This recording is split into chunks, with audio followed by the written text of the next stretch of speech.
Paz seja convosco, graças a Deus. Até aqui o Senhor tem nos ajudado. Graças a Deus, mais uma live para a glória de Deus. Para a glória de Deus.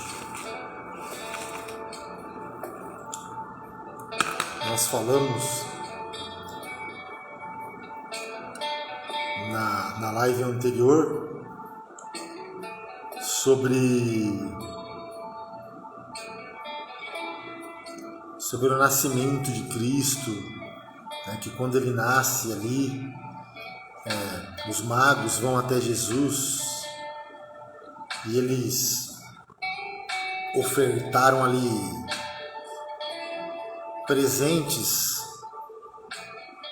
para Jesus, ouro, incenso e mirra, e cada presente tem um significado, né? Nós falamos sobre isso. O ouro representa a divindade de Cristo e também o seu ministério como rei. O incenso também representa ali a fragrância da ressurreição e também seu ministério como sacerdote, né? Sabendo que Cristo ele foi o sacerdote, foi a própria oferta também.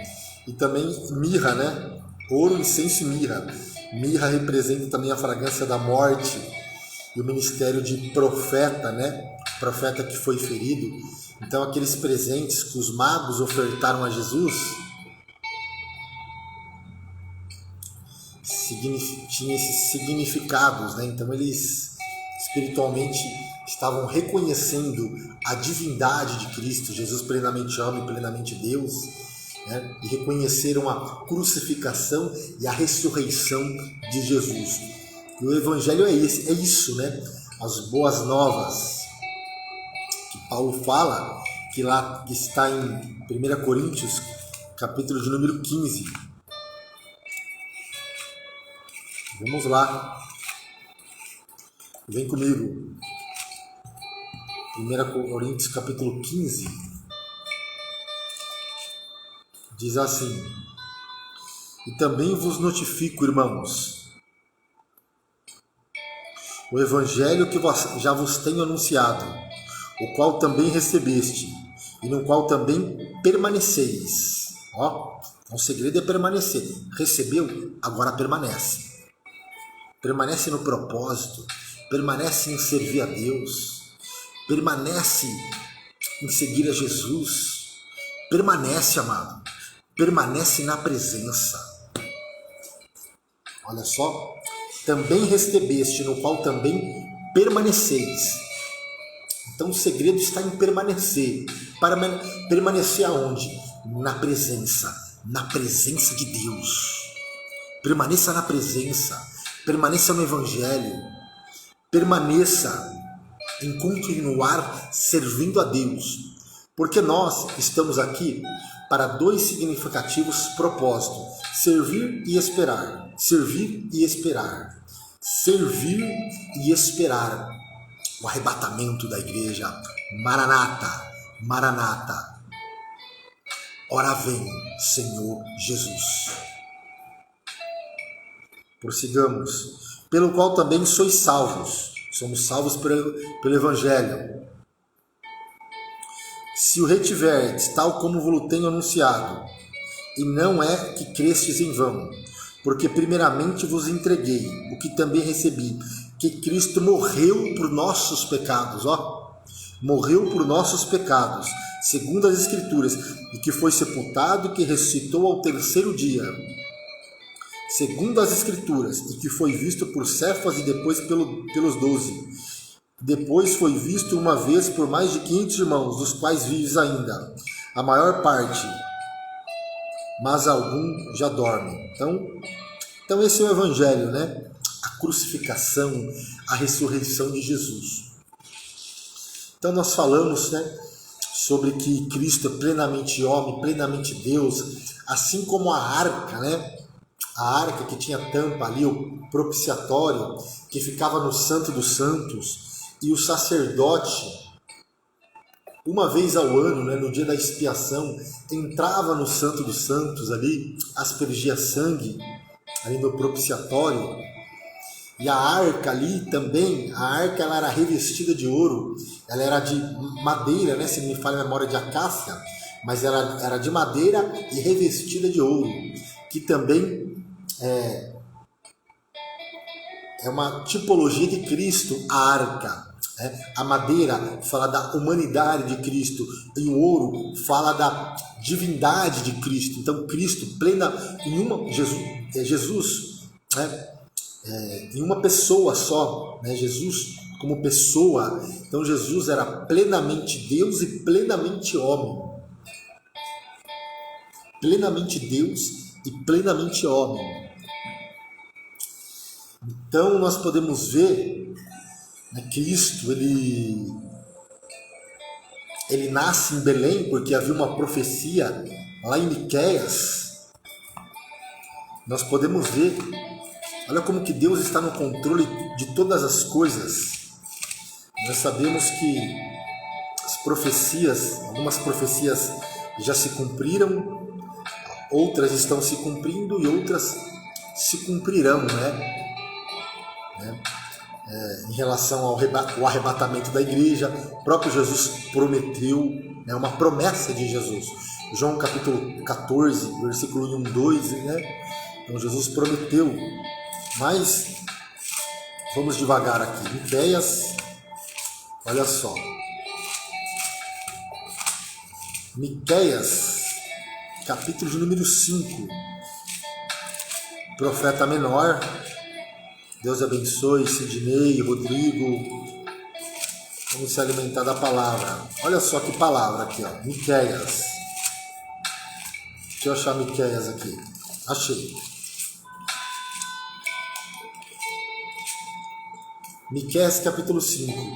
E tu, Belém, Efrata, posto que pequena entre milhares de Judá, de ti me sairá o que será Senhor em Israel, e cujas origens são desde os tempos antigos, desde os dias da eternidade. Então Miqueias aqui, ele profetizou,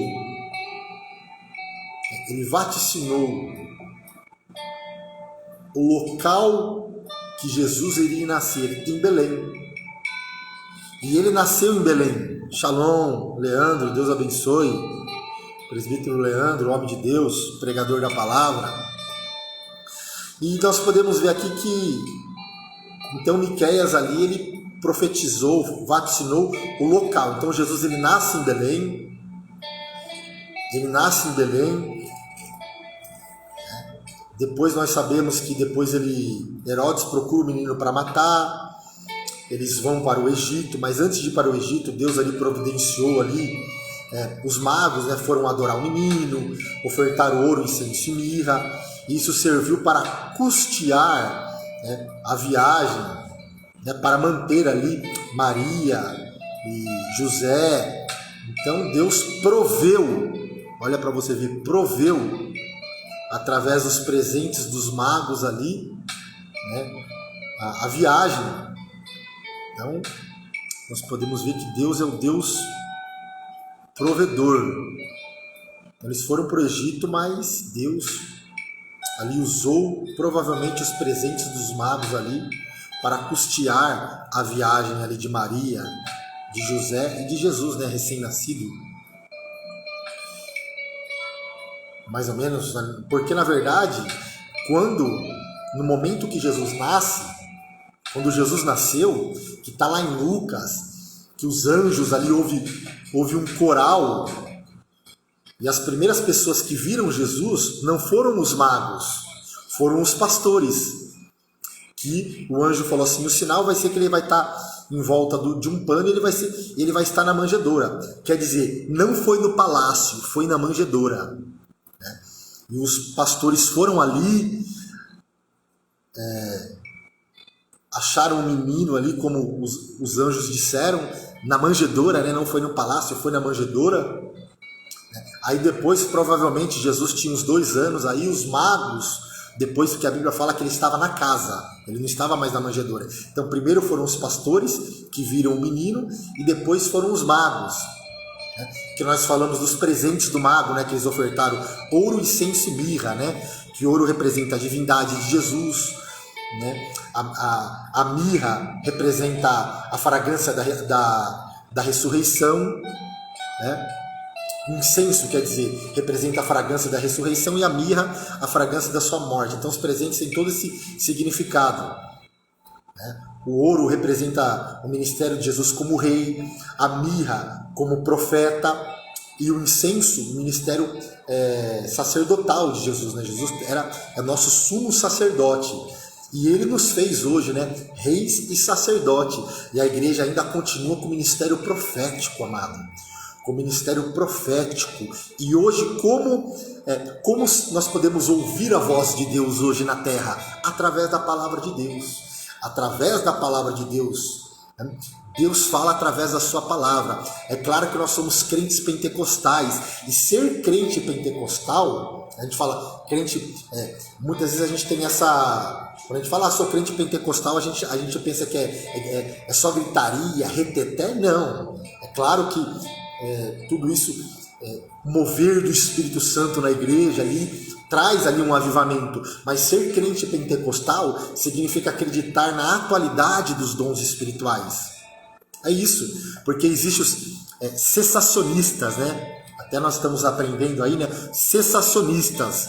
Os cessacionistas são, vamos dizer assim, os tradicionais, que não acreditam no batismo com o Espírito Santo, não acreditam nos dons espirituais. Eles acham que os dons espirituais, batismo com o Espírito Santo, só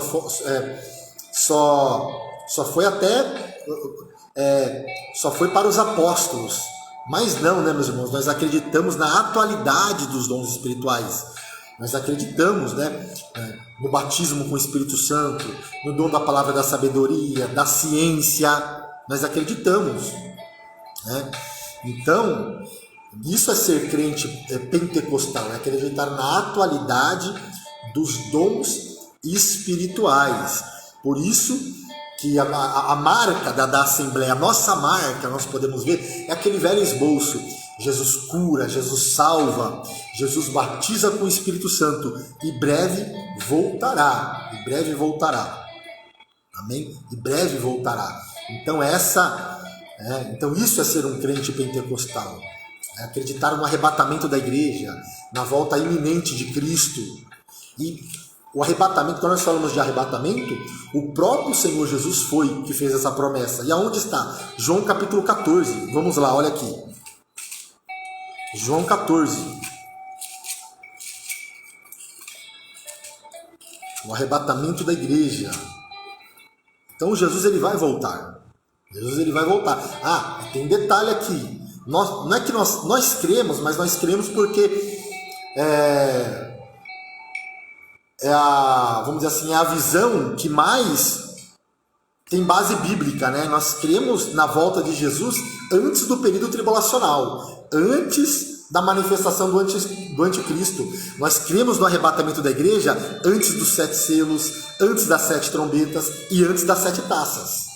Então foi, não se turbe o vosso coração, credes em Deus. Ó, pra você ver, aqui nós já entramos na área de escatologia, né? Não se turbe o vosso coração, credes em Deus, credes também em mim.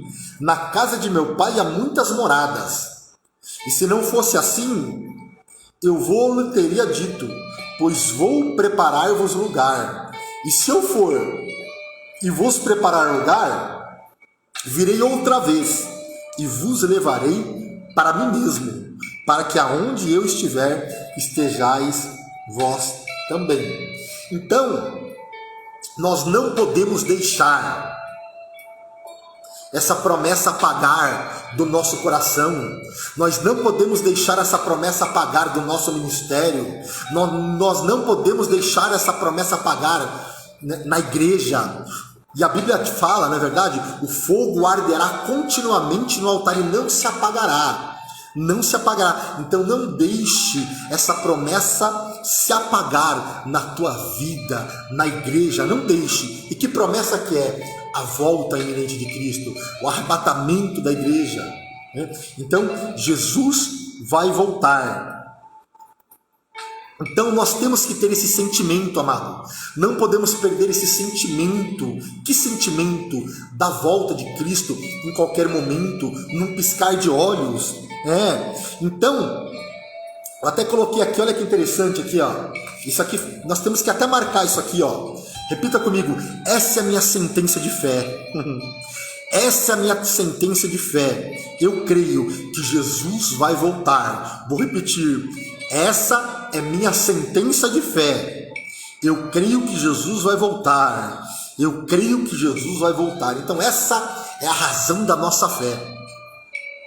Muitos falam: a religião não se discute. Como não se discute?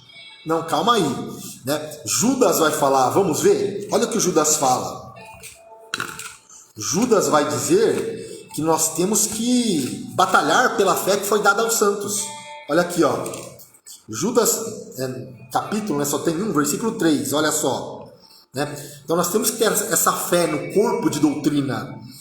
Amados, procurando eu escrever-vos com toda a diligência acerca da comum salvação, tive por necessidade escrever-vos e exortar-vos a batalhar pela fé que uma vez foi dada aos santos. Então nós temos que ter essa fé doutrinária, né? Nós temos que defender a nossa fé. Nós temos que defender o arrebatamento da igreja, né? Nós temos que defender o pré-tribulacionismo, que a igreja não passará na tribulação. Então é isso, nós temos que defender o evangelho. Então o evangelho não pode sofrer alteração. O evangelho não pode sofrer alteração. Por que não pode sofrer alteração? Gálatas 1:9, vamos ver, né? Gálatas ali nós podemos ver que foi uma carta de combate, né? A carta que o apóstolo Paulo ali a respeito da lei, da graça, né? Paulo foi ele que desmembrou, nós podemos ver o judaísmo, né? do cristianismo, que estavam querendo judaizar o evangelho.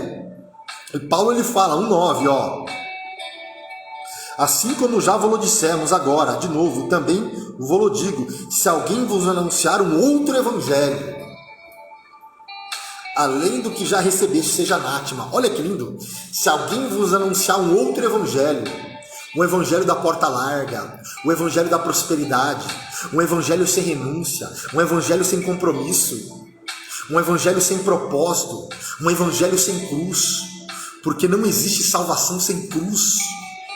E parece que é isso que o diabo ali, quando Jesus foi levado ao deserto pelo Espírito Santo, e a Bíblia fala que Jesus foi cheio do Espírito Santo, cheio. Jesus como homem foi cheio. Jesus operou milagre pelo Espírito Santo. Jesus venceu as tentações, as propostas do diabo, cheio do Espírito Santo. Então, um outro evangelho, parece que o diabo estava proposto, porque é o seguinte, quando o diabo chega para ele e fala assim, ó, lança-te daqui, porque está escrito, né? Dará ordem aos teus anjos e eles vão te socorrer. Quer dizer, imagine se Jesus voasse, né? O homem voador pulasse. Os anjos iam vir ali, ia ser um espetáculo. Quer dizer, opa, ele é o Salvador, ele é o Messias. Então dá a entender que o diabo queria que Jesus ali manifestasse o seu poder. Quer dizer, um evangelho sem cruz?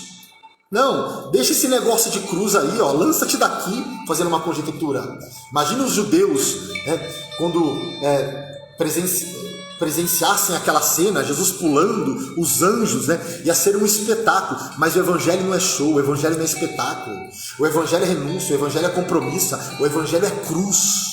E quando nós falamos de cruz, não é um crucifixo, não, nós falamos de renúncia. Por isso que Paulo fala, já estou crucificado com Cristo, e não vivo mais eu, amado, mas Cristo vive em mim. Cristo vive em mim, aleluia. Pega essa daí, profeta. Cristo vive em mim, Cristo vive na minha casa, Cristo vive em mim. Então, Gálatas. Então Paulo ele combateu, né, as heresias, os falsos profetas. Por isso que é bom dar com profeta, né? Por isso que é bom dar com profeta e não com bajulador. Ó, Guarda essa daí, pega essa daí, ó. Ande com profeta e não com bajulador. Porque o profeta, ele tem a palavra no coração. Ele tem a palavra na boca para repreender. Lembra quando Paulo repreendeu Pedro? Porque Pedro estava numa dupla personalidade. Com os judeus ele era uma coisa, com os gentios ele era outra. Paulo, o profeta, repreendeu Pedro. Pedro, não é dessa forma. E a Bíblia fala que sem profecia o povo se corrompe. Sem a verdade o povo se corrompe.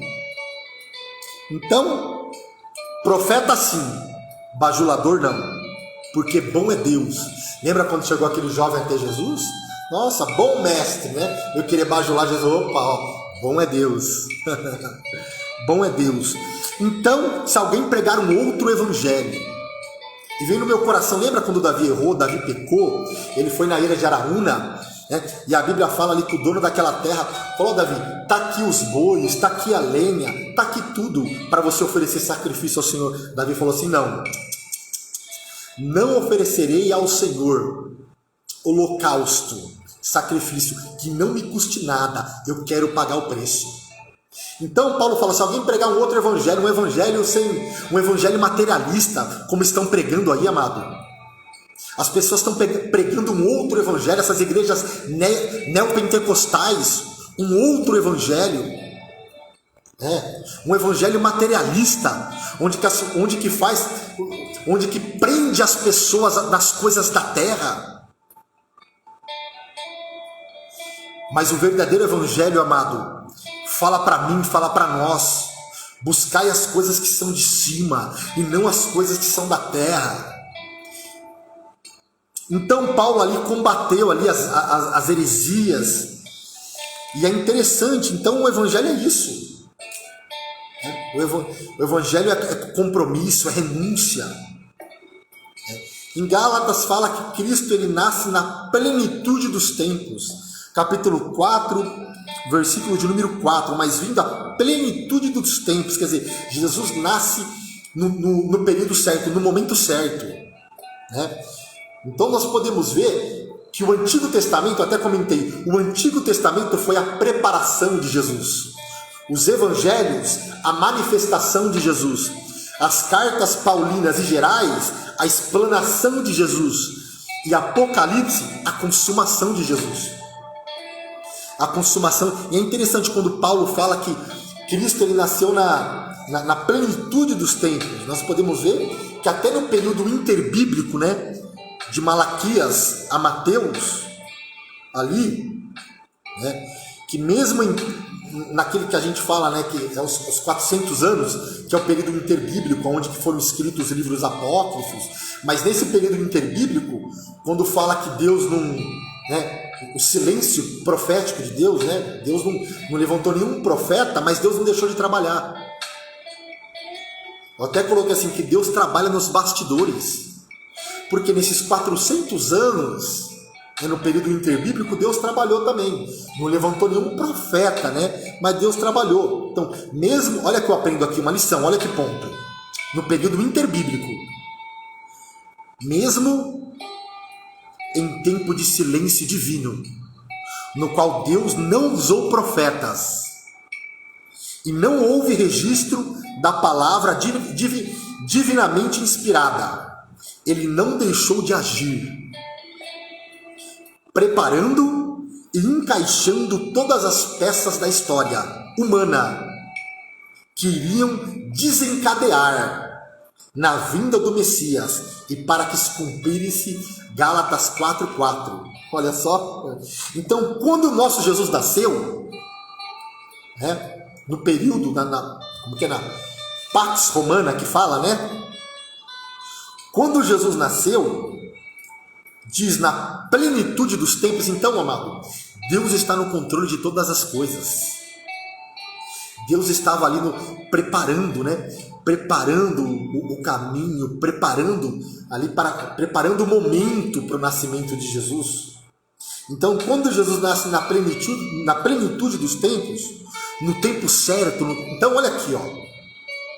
Fica tranquilo, Fica tranquila, nós precisamos descansar no Senhor, que Deus sabe a hora certa, Deus sabe o tempo certo, Deus sabe o momento certo de cumprir as suas promessas na sua, na minha e na nossa vida. Cristo nasceu na plenitude dos tempos, no momento certo, na hora certa. Na era Pax Romana, o Senhor enviou seu Filho na cultura grega para dar a salvação a todos os homens. Porque quando Cristo nasce, já havia uma cultura grega. Quer dizer, o mundo falava em grego, né? Que Alexandre o Grande ali helenizou, né? O período da helenização, né? Helênico, né? É isso? Então, o helenismo, né? Ali, Alexandre o Grande, quando ele conquistava as cidades, ele fazia com que as pessoas ali ele também implantava a cultura grega. Então, quando Cristo nasce, então havia já, vamos dizer assim, ó, o campo já estava preparado, o pessoal já falava em grego. Né? Tanto que quando Paulo ele se converte, ele vai pregar o quê? Ele vai pregar em grego. Olha para você ver como Deus está no controle de todas as coisas. Então, Deus está trabalhando. Eu aprendo um negócio nos 400 anos de silêncio, no período interbíblico. Eu aprendo, sabe o que eu aprendo? Que Deus está trabalhando nos bastidores. Guarda, então muitas vezes parece que Deus está em silêncio. Em verdade, Deus fica em silêncio muitas vezes na nossa vida. Mas Deus não está falando comigo. Fica tranquilo. Deus está trabalhando nos bastidores. Olha o que vem no meu coração agora. Ó. Glória a Deus. Irmãos, pode comentar. Lembra do livro de Esther? O livro de Esther, se não me falha a memória, é o único livro da Bíblia que não menciona e não fala o nome de Deus explicitamente. É claro que nós podemos ver Deus agindo ali no livro de Esther, mas não menciona o nome de Deus. E qual que é a lição? Que Deus está trabalhando nos bastidores. Deus trabalha nos bastidores. Amém? Então Deus está preparando o cenário, isso é, a plenitude dos tempos. Então, os 400 anos, né, o Antigo Testamento foram os preparativos feitos por Deus. E por causa desses preparativos feitos por Deus, dentro de 3 séculos, depois da morte e ressurreição de Cristo, eu coloquei aqui, uma quarta parte do mundo, então conhecido, já foi conhecido o Evangelho, né? Recebeu como seu Salvador. Então quer dizer, no terceiro século lá, então ficou fácil para os apóstolos ali, para a igreja pregar, né? Os apóstolos foram no primeiro século, mas ficou fácil para a igreja pregar o Evangelho, porque o mundo ali já conhecia o grego. Então, fique em paz. Olha só a palavra, fique em paz. Deus está preparando o cenário, olha só. Deus está preparando o cenário. São os preparativos feitos por Deus para cumprir os propósitos dele, para cumprir os planos dele na tua vida, no teu ministério e no teu chamado. Fique na presença. O que eu não compreendo, o silêncio de Deus, as provas, as lutas, as dificuldades, os obstáculos, é Deus preparando o cenário para cumprir as suas promessas na tua vida, no teu ministério. E eu concluo esse ponto aqui, dizendo, Deus está preparando o cenário para cumprir o seu plano na tua vida. Meu Deus, pega essa daí. Deus está preparando o cenário para cumprir o seu plano no teu ministério, no teu chamado, na tua casa. Creia na palavra, mas vindo a plenitude dos tempos, ó, no tempo certo, no momento certo, amado. Deus cumpriu a promessa de Miqueias, que Jesus nasceria em Belém, que Jesus ia nascer em Belém, e ele nasceu em Belém, no momento certo, na hora certa. Então Deus sabe a hora certa, Deus sabe o momento certo. Amém? Então, nós vimos aqui os fatores históricos que prepararam a vinda de Jesus. Então os reis, Nabucodonosor, nós podemos ver, amado, que todas as coisas cooperam para o bem daqueles que amam a Deus. Nabucodonosor, nós podemos ver, né? Deus usou uma nação mais ímpia para tratar com o povo de Israel, para tirar a idolatria do povo de Israel, porque nós podemos ver que o povo ficou 70 anos na Babilônia. 70 anos. Então muitas vezes Deus ele permite situações na nossa vida, alguns cativeiros da nossa vida, amado, para nos purificar, para tirar algo que está desagradando a Deus.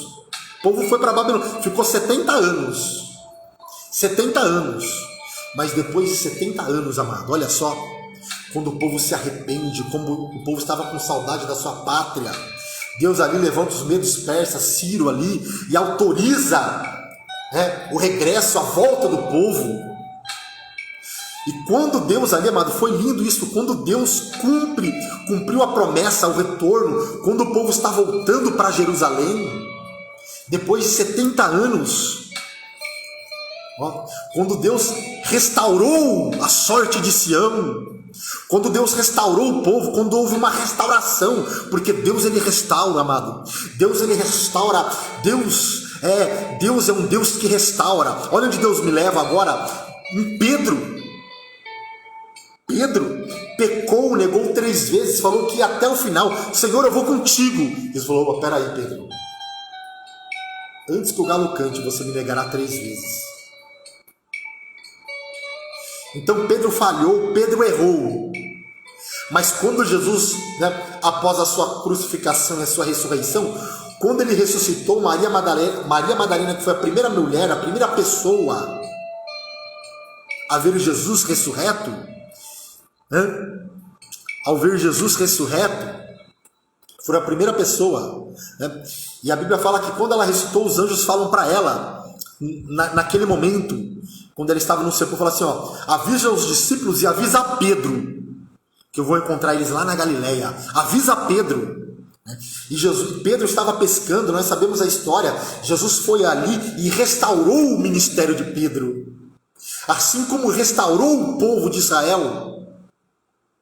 Restaurou e falou assim, olha só, Pedro negou 3 vezes, dormiu 3 vezes,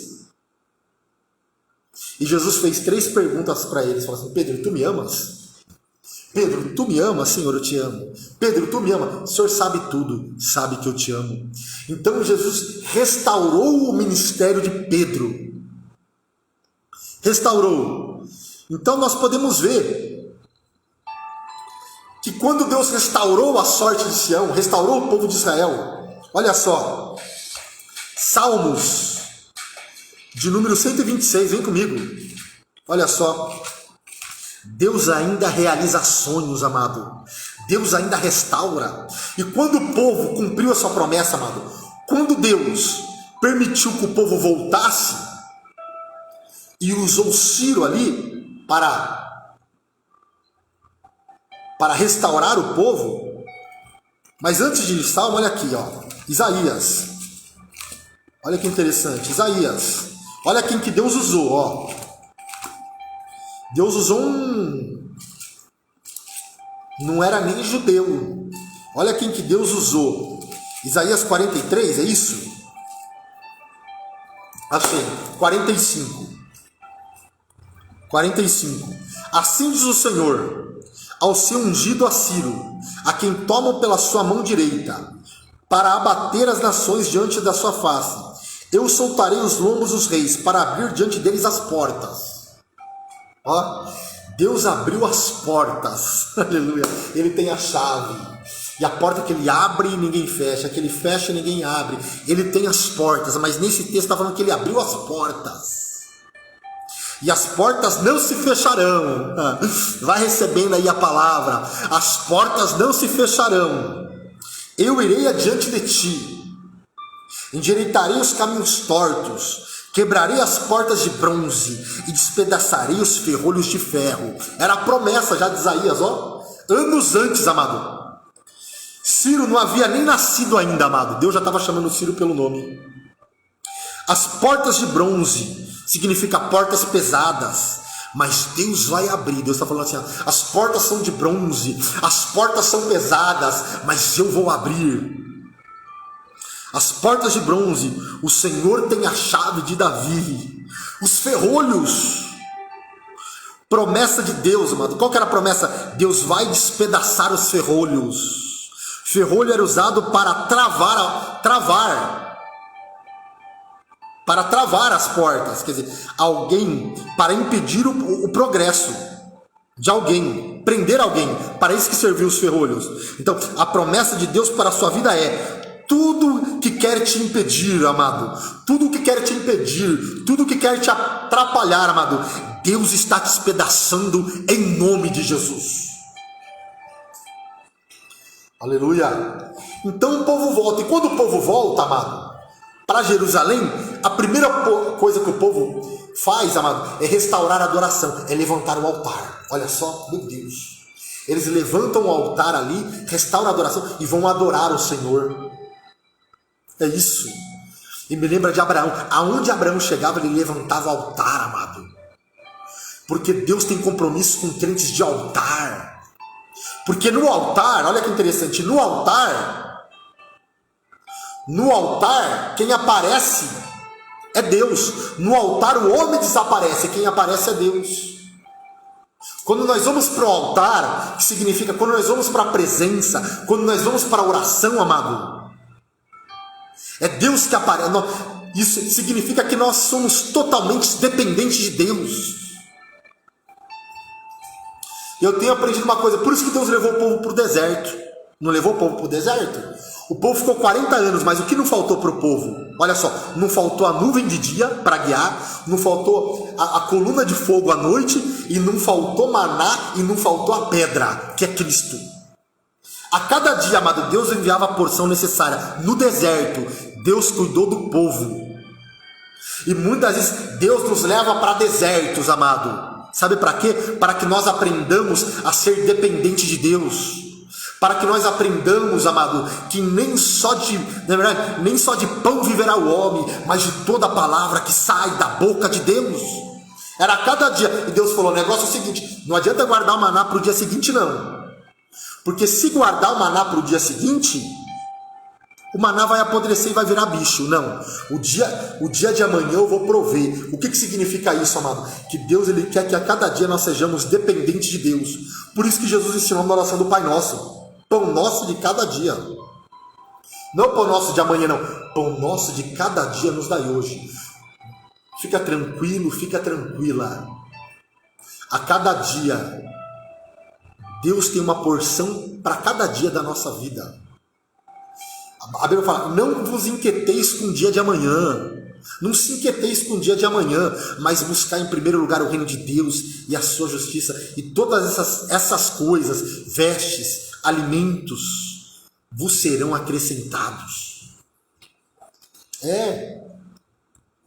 Deus nos leva para o deserto, amado, muitas das vezes, para que nós aprendamos a ser totalmente dependentes de Deus.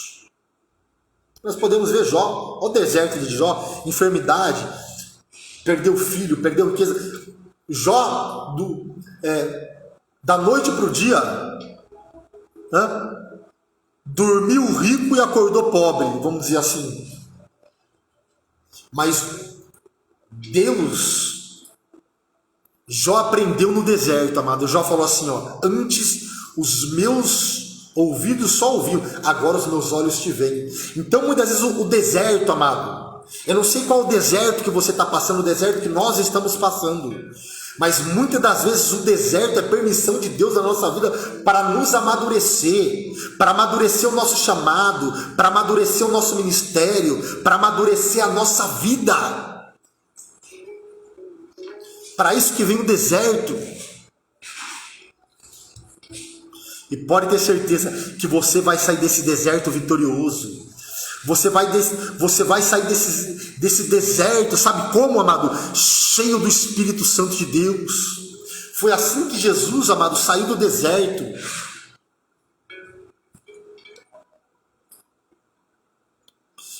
Então nós podemos ver, e quando o povo volta, quando Deus cumpre a sua promessa, eles falam assim: quando o Senhor trouxe do cativeiro os que voltavam de Sião, estávamos como os que sonham.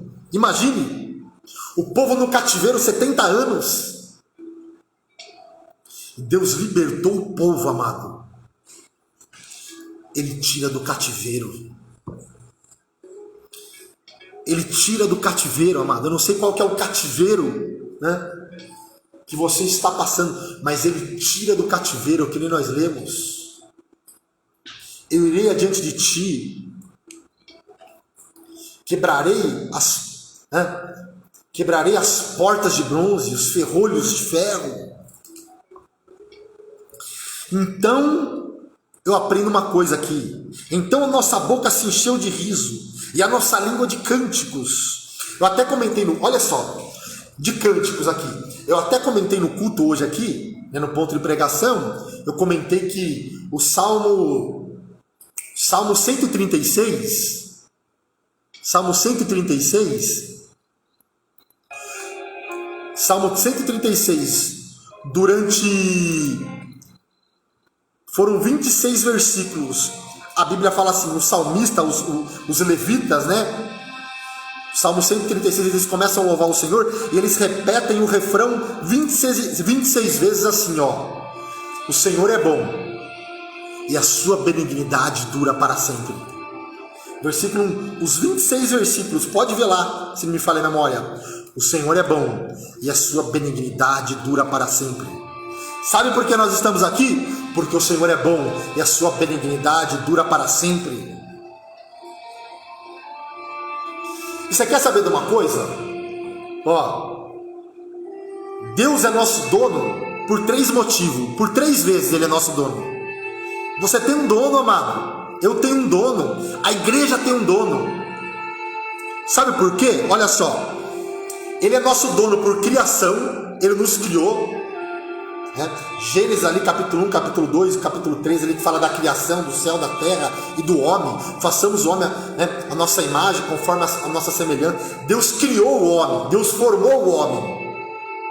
Então, ele é nosso dono por criação, por direito, por criação. Segundo, ele é nosso dono porque nos mantém vivo. Ele é que dá a vida e tira a vida. Terceiro, ele é nosso dono por redenção, por resgate. Está consumado, está pago. Ele nos comprou na cruz do Calvário, pagou o preço. Então ele quer que o ser humano reconheça: quem crê no Filho está salvo, quem não crê está condenado. Mas você tem um dono. Você tem um dono, amado. Nós temos um dono. Nós temos um dono. Mas infelizmente muitas pessoas não reconhecem a soberania. E quando não reconhece, por isso que a Bíblia fala assim, ó, pregai o evangelho a toda criatura. Porque quando não reconhece, é dono só por 2 vezes. Por criação e porque nos mantém vivo. Aí quando você reconhece a obra salvífica de Cristo na cruz do Calvário, ele é dono por 3 vezes. Por criação, porque nos mantém vivo, e por redenção, nos redimiu. Jesus falou assim, ó, eu não vim para ser servido, mas para servir e para dar a minha vida em resgate de muitos. Deixa eu abrir um parênteses aqui, amado. Jesus, ele deu a sua vida por mim. Jesus, ele deu a sua vida por você. Por isso que nós lemos 1 Coríntios capítulo 15, que ele morreu pelos nossos pecados. Até eu gravei uma live ontem que eu comentei assim, ó, a essência do evangelho é o sangue. A essência do evangelho é o sangue. Porque o sangue restaura, o sangue purifica, o sangue transforma, o sangue muda. É o sangue de Jesus. Então a nossa boca se encheu de riso e a nossa língua de cânticos.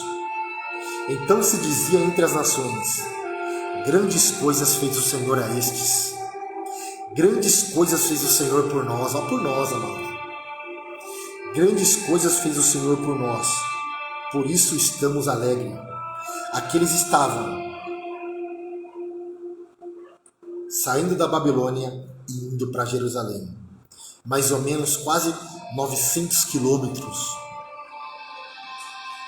Então Deus tira os seus filhos do cativeiro para lhe fazer entoar o cântico, para lhe fazer entoar o cântico de Sião. Hoje é o dia do seu cântico. Aleluia. hoje é o dia. Mas você pode estar falando, mas como eu vou adorar, como eu vou cantar?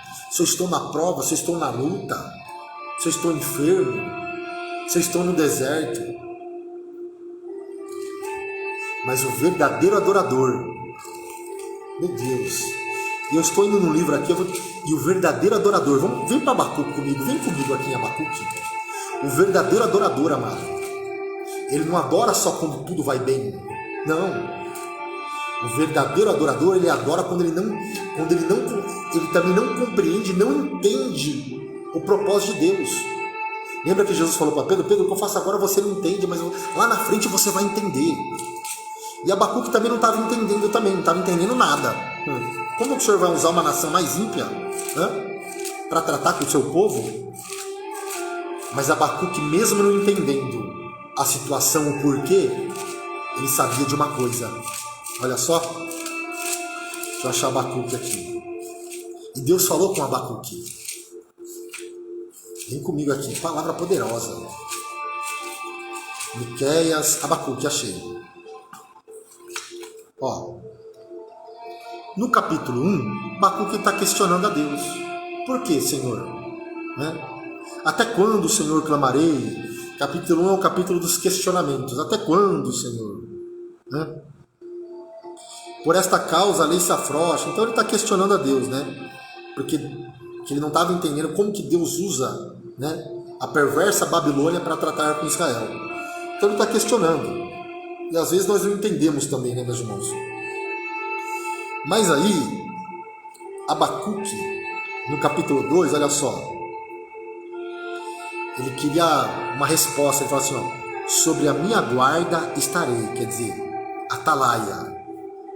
Sobre a minha guarda estarei, pega essa daí, sobre a minha guarda estarei, e sobre a fortaleza me apresentarei, e vigiarei para ver o que fala comigo, e o que responderei quando eu for arguido. Em outras traduções da Bíblia, na NVI, diz assim, capítulo 2 de Abacuque, versículo 1, diz assim, ficarei no meu posto de sentinela, e tomarei posição sobre a muralha. Aguardarei para ver o que o Senhor me dirá, e que resposta terei da minha queixa. Então, sobre a minha guarda estarei. Abacuque, sabe que Abacuque está dizendo aqui, ficarei no meu posto para ver o que Deus fala comigo. Então, aqui fica uma lição. Se você não está entendendo, se você está na prova, na luta, fique na presença, ou melhor, não saia do lugar. Não saia da torre. Não saia do seu posto. Não saia da torre. Por-me-ei na minha torre de vigia. Eu vou esperar na torre. Então Abacuque foi para a sua torre de vigia, para orar, meditar e esperar o que o Senhor fala. E Deus falou com ele. E sabe qual que foi a resposta? Não veio um anjo com uma bandeja, não, Tem gente às vezes que Deus fala comigo, Pensa que vai vir um anjo e vai, não. Na hora que Deus quiser usar um profeta, ele usa. Na revelação nós cremos. Mas sabe como que Deus falou com Abacuque aqui, Eis que a sua alma se enche e não é reta nele, mas o justo pela sua fé viverá. Essa é a resposta. O justo viverá pela fé. Então, não saia da torre. O seu lugar é na torre. Abacuque não estava entendendo, mas ele quis dizer assim, Abacuque, vou subir a minha torre de vigia e vou esperar com atenção o que Deus vai dizer, como vai responder a minha queixa. E Deus falou, o justo viverá pela fé. Então, amado, o seu lugar de profeta, lugar de atalaia, lugar de quem tem um chamado, lugar de quem tem um ministério, é na torre, é na torre, é na torre. Lugar de soldado de Cristo não é caído. Deus não falou para o profeta, levanta-te e falarei comigo. Lugar de profeta não é caído. não é caído no pecado, não é caído na mentira, mas se por algum motivo caiu, amado, Deus ele levanta, Deus ele restaura, mas o nosso lugar é na torre. Essa é a questão. Deus está esperando você na torre. Sobe na torre. Então fica a lição: não saia da posição que Deus te colocou. Não saia da posição que Deus te colocou. O seu lugar é na torre. O seu lugar é na torre. Amém? Vamos orar agora? Vamos orar para que você continue na torre, para que eu continue na torre. Vamos orar um pelos outros. Vamos orar para que a gente fique na torre, para que a gente fique na posição de adorador, na posição de atalaia, na posição de servo, amado. E antes de nós orarmos, agora eu lembrei, Abacuque no capítulo 1 ele questiona, no capítulo 2 ele sobe na torre, e no capítulo 3 ele entende que Deus está no controle de todas as coisas. Aí ele fala: porquanto, Ramadai, Decantarabaçu, ainda que a figueira não floresça. Olha só, amado, quem fica na torre, olha o que acontece quando a gente permanece na torre. Porquanto ainda que a figueira não floresça, e não haja fruto na vide, e o produto da oliveira minta, e os campos não produzam mantimento, as ovelhas da malhada sejam arrebatadas, e nos currais não haja vacas, todavia eu me alegrarei no Senhor, e exultarei no Deus da minha salvação. Aleluia. Ele te sustenta no meio da luta, Ele nos fortalece na luta, Ele nos fortalece na prova, Ele nos fortalece, amado. Aleluia. Amém? Vamos orar então? Maravilhoso Deus, eterno Pai, Senhor, obrigado por este momento, obrigado por este vídeo, obrigado por esta live, meu Pai, o qual nós possamos transmitir a palavra de Deus. Meu Pai, abençoa este ambiente virtual, meu Pai. Abençoa, meu Pai, cada um dos meus irmãos, abençoa, nos ajuda a permanecer na torre, meu Pai. Ainda que nós não entendamos, ainda que nós não compreendamos, meu Pai, ainda que a gente não entenda nada, muitas das vezes parece que está confuso, meu Pai, mas só parece, é o Senhor encaixando as coisas no lugar, meu Pai, que nem uma peça de quebra-cabeça. O Senhor está encaixando cada peça no seu devido lugar, mas para que isso aconteça, é necessário nós ficarmos na torre, é necessário nós ficarmos na nossa posição de atalaia. Abençoa cada um, meu Pai, abençoa a família dos meus irmãos, abençoa o chamado de cada um, abençoa o ministério de cada um, dá vitória, meu Pai, em nome de Jesus. Amém, profeta? O teu lugar é na torre. O teu lugar é na torre. Amém? Grande obra de Deus na vossa vida, na minha vida, na nossa vida. Aquele que começou, que é Jesus, ele vai aperfeiçoar, amado. Porque Jesus, amado, ele não faz nada pela metade. Ele não deixa nada pela metade. Amém? Deus te abençoe em nome de Jesus. Fica na torre. Fica na torre.